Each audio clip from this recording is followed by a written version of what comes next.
Hi friends, video பார்க்குறவங்க கம்பல்சரியாக subscribe பண்ணிவிட்டு பாருங்கள். வாங்க வீடியோ என்னென்னு பார்க்கலாம். இப்போது ஃப்ரைடே அன்னைக்கு கால் வந்துச்சு. 50 பேருக்கு வந்து பிரியாணி கொடுக்கணும், பார்சல் பண்ணி கொடுக்கணும் அப்படின்னு சொல்லி கேட்டாங்க.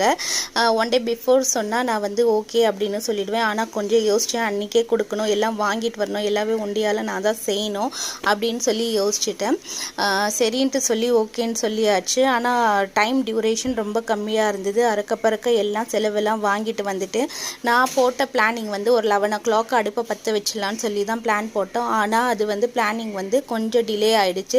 11:40 ஆகிடுச்சு. நான் அடுப்பை பற்ற வச்சுட்டு எல்லாமே செய்கிறதுக்குள்ளே ஒருவேளை எப்படியோ எல்லாருமே சேர்ந்து வந்து கம்ப்ளீட் பண்ணி முடிச்சிட்டோங்க. ஆனால் நான் அவருக்கு கேட்ட மாதிரி அந்த டைமுக்கு கொடுக்க முடியல, கொஞ்சம் டிலே ஆகும் அப்படின்னு சொல்லி 1 hour சொன்னேன். சரின்ட்டு சொல்லி அவரும் பரவாயில்ல டிலே ஆனாலும் கொடுத்துடுங்கம்மா அப்படின்னு சொன்னார். எல்லாமே பேக் பண்ணி எல்லாமே முடிச்சுட்டு அவங்களுக்கு கொடுத்தாச்சுங்க டெலிவரி.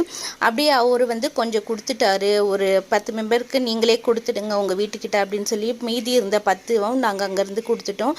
இதை விட பெரிய டார்கெட்டே வீடு க்ளீன் பண்ணி முடிக்கிறதுங்க தான். நைட்டு 8 மணி ஆகிடுச்சு. எல்லாமே ஏற கட்டி எடுத்து வச்சுக்கிறதுக்குள்ளே கம்ப்ளீட்டாக முடிச்சிடுச்சு. ஃப்ரெண்ட் பாய்.